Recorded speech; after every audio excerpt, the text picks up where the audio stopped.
بسم اللہ الرحمن الرحیم.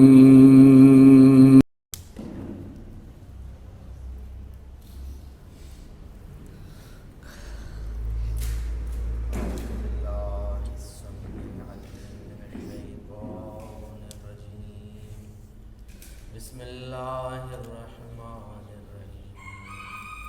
الحمد للہ رب العالمین.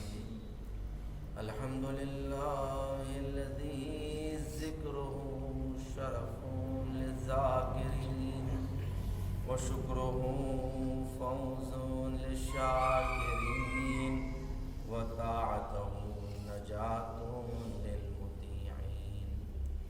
الصلاۃ والسلام والتحیۃ والاکرام علی اشرف الانبیاء والمرسلین وخاتم النبیین ورحمۃ للعالمین جد الحسن والحسین بالقاسم محمد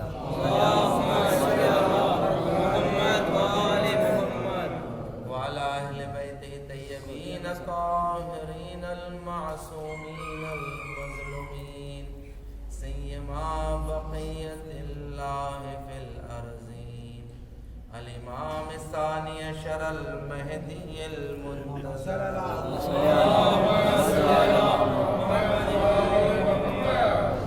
ولعنة الله على أعدائهم أجمعين من الآن إلى قيام يوم الدين.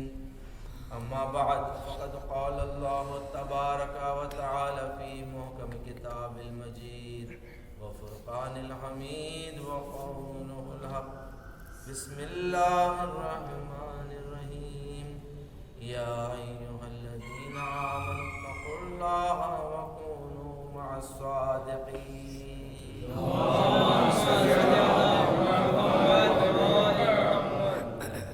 عزیزان گرامی قدر، جس روایت کو ہم بیان کر رہے تھے کہ جس میں بے نمازی کے 15 عذاب جو بتائے گئے ہیں، اس روایت کو شہزادی کونین حضرت فاطمہ الزہرا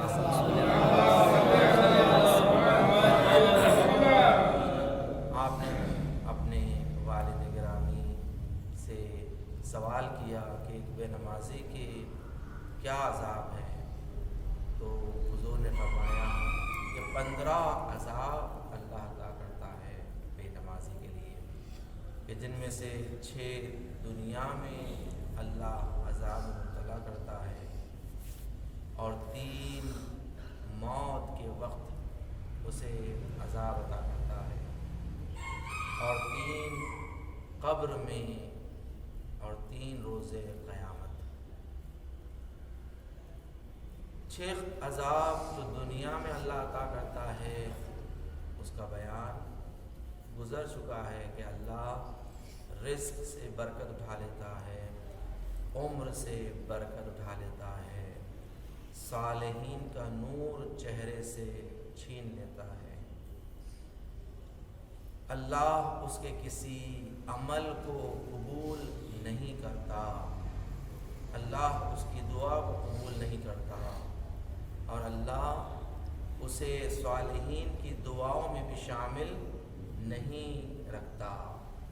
یہ 6 عذاب دنیا میں اللہ مبتلا کرتا ہے، اور 3 عذاب جو موت کے وقت اسے مبتلا کرتا ہے.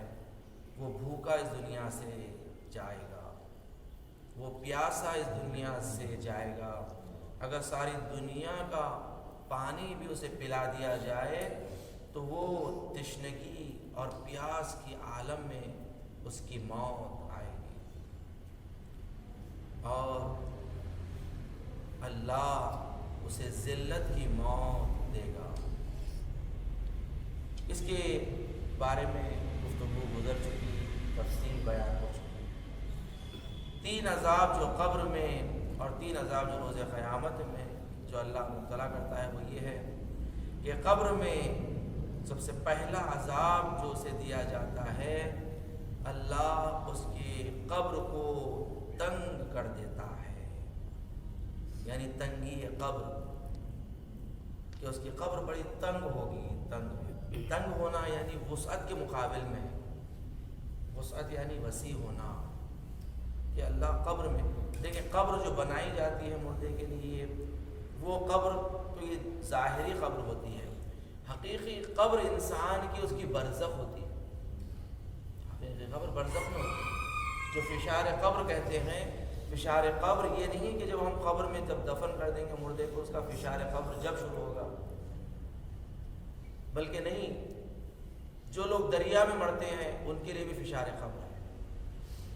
جو لوگ ہوا میں مرتے ہیں ان کے لیے بھی فشار قبر ہے. جو اصلاً دفن نہیں ہوتے ہیں، جس کے جنازے ہاسپٹلس میں رکھے رہتے ہیں کئی سال، کیا ان کے لیے فشار قبر نہیں ہے؟ عذاب قبر نہیں ہے؟ ان کے لیے بھی فشار قبر ہے، ان کا بھی عذاب قبر ہے. انسان جیسے ہی مرتا ہے اس کے فشار قبر اور عذاب قبر شروع ہو جاتا ہے. تو یہ قبر کا تنگ ہونا یعنی اس کی برزخ ہے، یعنی جہاں اسے روح کو رکھا جائے گا، یہ بڑی تنگ ہوگی جگہ، بڑی تنگ. اور دوسرا عذاب قبر میں اللہ مبتلا کرتا ہے، اس کی قبر تاریک، اندھیرا ہوگا اس کی قبر میں. اس کی قبر میں نور نہیں ہوگا، روشنی نہیں ہوگی. تیسرا عذاب جو اللہ قبر میں عطا کرے گا وہ یہ ہے کہ ایک فرشتے کو معین کرے گا اس کے ساتھ کہ اسے عذاب دیتا رہے. وہ فرشتہ اسے عذاب دیتا رہے. اور 3 عذاب جو روز قیامت میں اللہ دے گا وہ یہ ہے کہ روز قیامت میں ایک فرشتے کو اللہ معین کرے گا کہ اس کی قبر سے اس کی پیشانی سے کھینچ کر روز محشر میں لایا جائے. یہ عین یہی جملے ہیں کہ اس کی پیشانی سے اسے کھینچا جائے گا. اب یہ نہیں معلوم کہ کیسے پیشانی سے کھینچا جاتا ہے. اسے پیشانی سے زمین پر گھسیٹتا ہوا محشر کے میدان میں لایا جائے گا، اور ایسی حالت میں کہ ساری کائنات کے لوگ دیکھیں گے کہ ذلت کے ساتھ محشر میں ان افراد کو لایا جا رہا ہے جو نماز کو ہلکا سمجھتے تھے، نماز کو کم اہمیت سمجھتے تھے. اور دوسرا عذاب جو روز قیامت میں اللہ اسے مبتلا کرتا ہے وہ یہ ہے کہ روز قیامت میں اس کا حساب بڑی سختی کے ساتھ ہوگا، بڑی سختی کے ساتھ. یعنی کہ ذرہ برابر بھی اس سے بخشش نہیں کی جائے گی. اسٹرکٹ جیسا کہتے ہیں نا، بہت اسٹرکٹلی. جیسا پیپر بھی ایگزامس کے جب جانچے جاتے ہیں تو اگر جانچنے والا بڑا سخت مزاج کا رہا تو بڑا سختی کے ساتھ دیکھتا، ایک ایک غلطی پکڑتا. تو ویسے بے نمازیوں کے ساتھ ایسے کیا جائے گا، ایسے کیا جاتا ہے. اور تیسرا عذاب جو روز قیامت میں اللہ جب مبتلا کرے گا، اللہ اپنی رحمت کی نظر اس پر نہیں ڈالے گا. اللہ کی رحمت کی نظر سے وہ محروم رہے گا اور اسے جہنم میں ڈال دیا جائے گا. یہ تمام عین جملے رسول خدا کے ہیں، شہزادی کونین، کہ 15 عذاب میں اللہ مبتلا کرتا ہے. یقیناً بڑا سخت ہے انسان کا نماز کو ہلکا سمجھنا. اہل بیت علیہ السلام نے فرمایا کہ نماز کو کبھی ہلکا نہ سمجھو، نماز کو کم اہمیت نہ سمجھو، نماز کو اہمیت دو. اور مخصوصاً قبر کے لیے اہل بیت علیہ السلام نے بہت سارے وظائف بتائے کہ اپنے قبر کا اہتمام کرو اور اپنے مرحومین کو فراموش نہ کرو، اس لیے کہ قبر میں مرحومین تمہارے بڑے محتاج ہوتے ہیں. وہ انتظار کرتے ہیں کہ تم ان کے لیے کوئی نیکی کرو. روایت میں ہے کہ چھٹے امام جعفر صادق علیہ السلام آپ فرماتے ہیں کہ جب کوئی شخص اپنے مرنے والے کے لیے کوئی صدقہ کرتا ہے، صدقہ، فرمایا کہ صدقہ قبر کی آگ کو ٹھنڈا کرتا ہے. یہ عین جملے ہیں روایت. صدقے میں بڑی تاثیر ہے، صدقے کی بڑی طاقت ہے. انشاءاللہ ہم صدقے سے متعلق گفتگو شروع کریں گے. صدقے کے احکام کیا ہے، صدقے کی فضیلت کیا ہے، عظمت کیا ہے. تو یہاں پر بھی امام فرما رہے ہیں کہ صدقے میں یہ تاثیر ہے کہ حتیٰ قبر کی گرمی، یعنی جو آگ کی تپش ہوتی ہے قبر میں، وہ دور کرنے والا عمل صدقہ ہے. اپنے مرحومین کے لیے صدقہ کیا ان کی نیابت. اور امام فرماتے ہیں کہ جیسے ہی تم صدقہ کرتے ہو اپنے مرحوم کی نیت سے، یعنی آپ جب بھی کوئی صدقہ کریں تو یہ نیت کر کے دیں یہ میرے مرحومین کی جانب سے ہے، میرے والدین کی جانب سے جو مرحوم ہو چکے ہیں، یا میرے رشتہ دار، میرے عزیز و اقارب کی جانب سے ہے. نیت کر کے صدقہ نکالو. تو امام فرماتے ہیں کہ جیسے ہی وہ صدقہ کرتا ہے اللہ جبرائیل کو حکم دیتا ہے 70,000 فرشتوں کے ساتھ قبر میں وارد ہوں اس مرحوم کی، اور ہر فرشتے اور ملک کے ہاتھ میں نعمتوں سے بھرا ہوا دشت ہوتا ہے. یہ جو ہاتھ میں نعمتیں ہیں، جنتی نعمتیں لیے ہوئے قبر میں وارد ہوتے ہیں اور اس کی قبر کو گشادہ کر دیتے ہیں، اس کی قبر کو نورانی کر دیتے ہیں. اور امام فرماتے ہیں کہ اگر کوئی انسان دن میں 25 مرتبہ اگر یہ دعا پڑھے کہ اللہم اغفر للمؤمنین والمؤمنات والمسلمین والمسلمات، تو اللہ تمام مومنین کے عدد کے برابر ازل تا ابد، یعنی جناب آدم سے لے کے تا قیامت تک جتنے مومنین آنے والے ہیں، یہ نہیں کہ فقط اب جتنے مومن ہیں، نہیں، فرمایا آدم سے لے کے تا قیامت تک جتنے مومنین آئیں گے ان کے عدد کے برابر اللہ نیکیاں عطا کرتا ہے، اور انہی کے عدد کے برابر اللہ ان کے گناہوں کو بخش دیتا ہے. اور اللہ 1000 حاجتیں پڑھنے والے کے لیے عطا کرتا ہے. یعنی امام نے فرمایا کہ اگر تمہیں دنیاوی کوئی حاجت ہو تو یہ عمل کرو، یعنی اپنے مرحومین کے لیے دعا کرنا، اس لیے کہ مرحومین محتاج ہوتے ہیں اور اللہ نہیں چاہتا کہ جو قبر میں محتاج ہو وہ محتاج ہی رہے. تو اس لیے یہ روایتیں ہم تک پہنچایا اللہ اہل بیت کے ذریعے کہ دیکھو ان کی محتاجی کو دور کرو، ان کی مشکلات کو دور کرو. تم زندہ ہو، ابھی تمہیں یہ مہلت ہے کہ تم اپنی زبان سے یہ جملہ ادا کر سکتے ہو. یہ جملہ کتنا چھوٹا جملہ ہے، اللہم اغفر للمؤمنین والمؤمنات والمسلمین والمسلمات، اور وہ بھی 25,000 مرتبہ بھی نہیں ہے، 25 مرتبہ ہے، 25 مرتبہ. اس کے بدلے میں کتنی نیکیاں مل رہی ہیں، کتنا نعمتیں مل رہی ہیں. اس قدر نعمت ہے. اصول کافی میں روایت ہے، چھٹے امام جعفر صادق علیہ السلام فرماتے ہیں کہ البکاء خمس، یعنی بہت زیادہ رونے والے 5، جو بہت زیادہ جنہوں نے گریہ کیا 5. دیکھ رونے والے تو بہت ہے، رونے کی تو بڑی تاکید ہے کہ گریہ کیا جائے، روا، خدا کے خوف میں رویا کرو، اہل بیت کے مصائب میں رویا کرو. مگر امام فرمانے اس کے باوجود بھی اگر ساری کائنات میں رونے والوں کا اگر حساب کیا جائے وہ فقط 5، البکاء خمس. سب سے پہلے رونے والے جو سب سے زیادہ حضرت آدم کا گریہ. حضرت آدم نے اتنا گریہ کیا جناب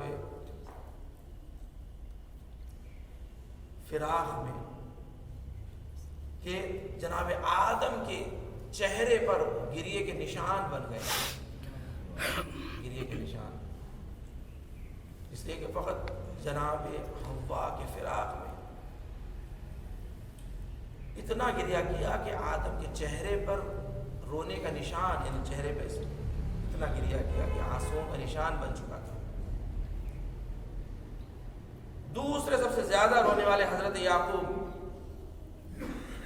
حضرت یعقوب اپنے فرزند کے فراق میں، جناب یوسف کے فراق میں اتنا گریہ کیا، اتنا گریہ کیا کہ آنکھیں سفید ہو گئی. قرآن کہتا ہے ان کے بارے میں وہ ابیضت عیناہ، یعقوب کی آنکھیں سفید ہو چکی تھی، نابینا ہو چکے تھے. اور پھر جناب یوسف کا کرتا آیا اور جناب یوسف کے کرتے کو اپنے آنکھوں سے لگایا تو آنکھوں کی بینائی آ گئی. ظاہر دیکھیں ایک ولی خدا کے کرتے نے ایک ولی خدا کی آنکھوں کی روشنی دے دی۔ قرآن مجید میں جتنے واقعات موجود ہیں دیکھیں، یہ تمام کے تمام اہل بیت کی شان میں ہے۔ جناب یوسف کا اگر قصہ ہے تو جناب یوسف کا نہیں ہے، اہل بیت کی فضیلت بیان کی جا رہی ہے اس میں۔ جناب یوسف کے کرتے کی گفتگو نہیں ہو رہی ہے، یہ علم پرچم عباس کی گفتگو ہو رہی ہے۔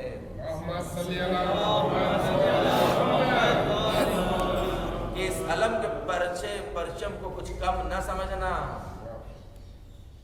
کہ اللہ اس کے ذریعے شفا عطا کرتا ہے۔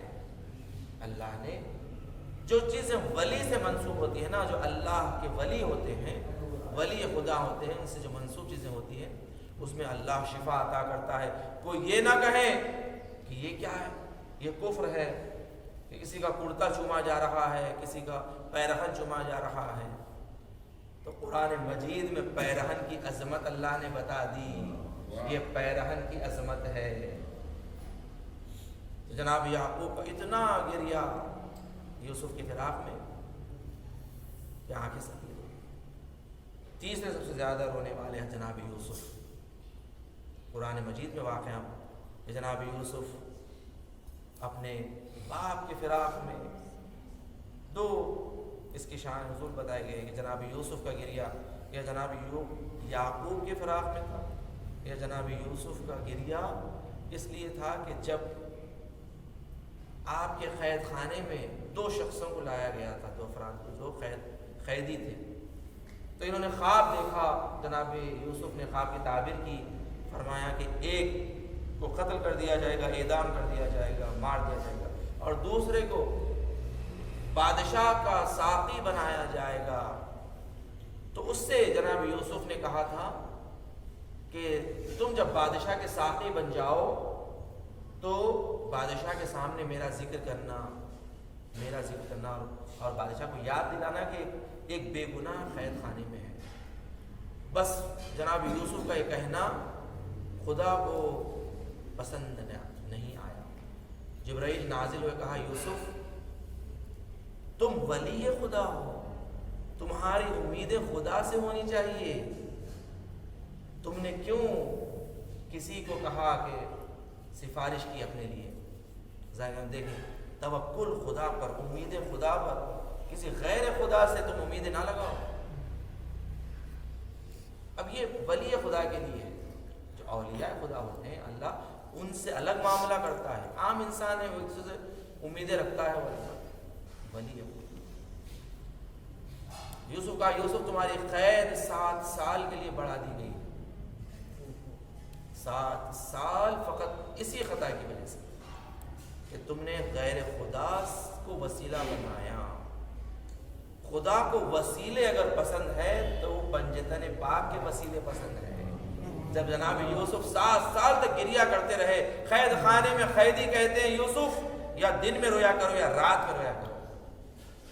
قرآن مجید میں جملے موجود ہیں، اس لیے کہ تمہارے رونے سے ہمیں خلل ہوتا ہے۔ پھر طے ہوا کہ کسی خاص وقت میں یوسف گریا کریں گے۔ یہ تمام قرآن مجید کے الفاظ ہیں۔ جناب یوسف جب گریا کرتے رہے، 7 سال گزر گئے، جناب جبرائیل توسل کیا جبرائیل کہ کب یہ رہائی ہوگی قید خانے سے؟ تو جبرائیل نے کہا یوسف یہ کلمات اپنی زبان پر جاری کرو، الہی بحق محمد وانت المحمود، بحق علی وانت العلا، وبحق فاطمہ وانت فاطر السماوات والارض، وبحق الحسن وانت المحسن، وبحق الحسین وانت قدیم الاحسان۔ جیسے ہی یوسف نے یہ جملے دہرائے، دیکھیں اب یوسف بھی یہاں پر خدا سے تو توسل نہیں کر رہے ہیں، خدا کے علاوہ الناموں سے توسل کر رہے ہیں، مگر یہ خدا نے کہا انہیں غیر خدا نہ کہو، یہ وجہ اللہ ہے، یہ عین اللہ ہے، یہ ید اللہ ہے۔ ان سے توسل کرنا ایسے ہے گویا خدا سے توسل کرنا ہے، ان سے توسل خدا سے توسل کے برابر ہے۔ جناب یوسف کو رہائی ملی ہے انہی توسل کی وجہ سے، یہ غیر خدا نہیں، ذکر اللہ کو پنجتن سے. اور چوتھے سب سے زیادہ گریہ کرنے والے شہزادی کونین. شہزادی کونین سب سے زیادہ گریہ کرنے والی. اور 5 میں سب سے زیادہ گریہ کرنے والے چوتھے امام کہ جب بھی آپ کے سامنے کوئی کھانا یا پانی لایا جاتا آپ گریہ ذان گرامی شہزادی کونین کے مصائب پڑے گئے ہیں. شہزادی کونین ایک درخت کے نیچے جا کر گریہ کیا کرتی تھی، مگر ایک دن جب آپ گئی گریہ کرنے کے لیے تو دیکھا ظالموں نے اس درخت کو کاٹ دیا. اس درخت کو کاٹ دیا کہ شہزادی درخت کے سائے پہ بیٹھ کر گریہ نہ کریں، تپتی ہوئی دھوپ میں گریہ کریں. دیکھیں آج بھی شہزادی کی قبر تپتی ہوئی دھوپ میں ہے، آج بھی شہزادی کی قبر پر سایہ نہیں ہے. تو مولا سے کہا علی مجھے رونے کے لیے کوئی ایسا مقام بنائے کہ میں جا کر اپنے بابا کے لیے گریہ کر سکوں. تو مولا کائنات نے بیت الاحزان بنایا، بیت الاحزان بنایا کہ جہاں جا کر شہزادی گریہ کیا کرتی تھی، اپنے بابا پر رویا کرتی تھی. عزیزان گرامی دیکھیں شہزادی کا رونا بھی برداشت نہ ہوا، جناب سیدہ کا رونا. عزیزان گرامی دیکھیں کربلا میں بھی جناب زینب ام کلثوم جناب سکینہ کو رونے نہ دیا گیا. جب بھی گریہ کرتے انہیں تماچے مارے جاتے، تازیانے مارے جاتے. ہاں عزیزان گرامی شہزادی کونین کے سب سے سخت مصیبت یہ تھی کہ جو آپ نے وصیتیں کی، آپ کی وصیتوں میں سے ایک وصیت یہ تھی کہ علی میری قبر پر آتے رہنا. اس لیے کہ شہزادی کونین جانتی ہے کہ علی میرے بعد بہت مظلوم ہے، بہت مظلوم ہے. علی سے کوئی بات کرنے والا نہ ہوگا، علی سے کوئی گفتگو کرنے والا نہ ہوگا. تو شہزادی نے وصیت کی علی پریشان نہ ہونا، علی میرے قبر پر آتے رہنا، میری قبر پر اپنا غم سناتے رہنا. ہاں عزیزان گرامی اس قدر شہزادی کونین کو مولا کائنات کی مظلومیت اہم تھی کہ شہزادی کونین جب دنیا سے گزری، ایک مرتبہ جب جنازے کو غسل و کفن دے دیا گیا تو مولا کائنات نے اپنے فرزندوں سے کہا کہ آؤ اپنی ماں سے ودا کر لو. ذرا غور کریں جب کسی جنازے سے ودا ہوا جاتا ہے، عزیزان گرامی جنازے سے ودا ہونا بڑا سخت ہوتا ہے. ایک صاحب کہتے ہیں کہ ان کے وطن میں کسی کا انتقال ہو گیا تھا، باہر ممالک میں جنازہ تھا. کہا گیا کہ بہت دن ہوئے، تقریباً 40 دن کے بعد یہ جنازہ واپس آیا. اور جب واپس آنے کے بعد جب گھر سے یہ جنازہ رخصت ہو رہا تھا تو ایسے لگ رہا تھا کہ بس ابھی دنیا سے گزرا ہے. کہا کہ اولاد ایسے گریہ کر رہی تھی کہ جیسے ابھی باپ کا انتقال ہوا ہے، ابھی جنازہ اٹھ رہا ہے.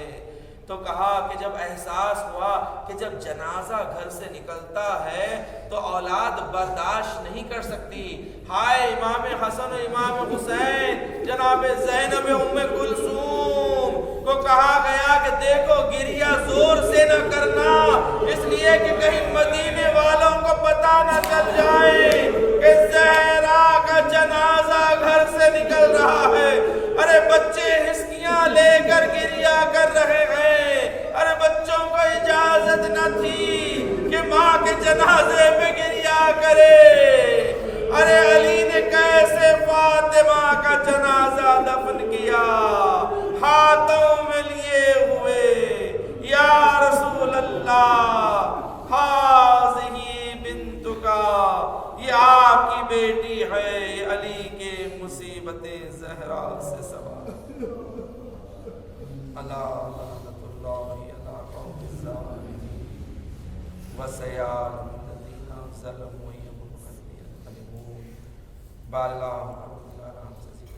قبول فرما. ہمیں کوئی غم نہ دے سوائے غم اہل بیت. ہمیں جو بیمار ہے علیل ہے جماعت سے دعا جس کے لیے کہی گئی ہے، بالخصوص مرزا عباس علی بیگ، قاسم موسوی اور خورشید بھائی، عالیہ فاطمہ. پروردگارہ تجھے واسطہ محمد والے محمد کا شفا کاملہ و عاجلہ عنایت فرما. پروردگار دنیا میں جہاں جہاں مومنین و مومنات ہیں اپنی جان و مال عزت و دین و ایمان کی حفاظت فرما، مقامات مقدسات کا تحفظ فرما، جنت البقیع جنت المعلیٰ کی تعمیر دیکھنا نصیب فرما، علماء اعلام مراجع کرام کا سایہ ہمارے سروں پر قائم دائم فرما، دشمنان اہل بیت دشمنان اسلام کو نیست و نابود فرما، امام زمانہ کے ظہور میں تعجیل فرما، ہمیں امام کے آوان و انصار میں شمار فرما۔ آپ سے گزارش ہے ایک مرتبہ سورہ ہم 3 مرتبہ سورہ اخلاص کی تلاوت فرما دی۔ مرزا شمشیر علی بیگ مرحوم ابن مرزا محمد علی بیگ مرحوم، زامن بیگم مرحومہ بنت مرزا جمال علی بیگ مرحومہ، مرحوم کی روح کے لیے اور جملہ مرحومین مومن مومنات کی ارواح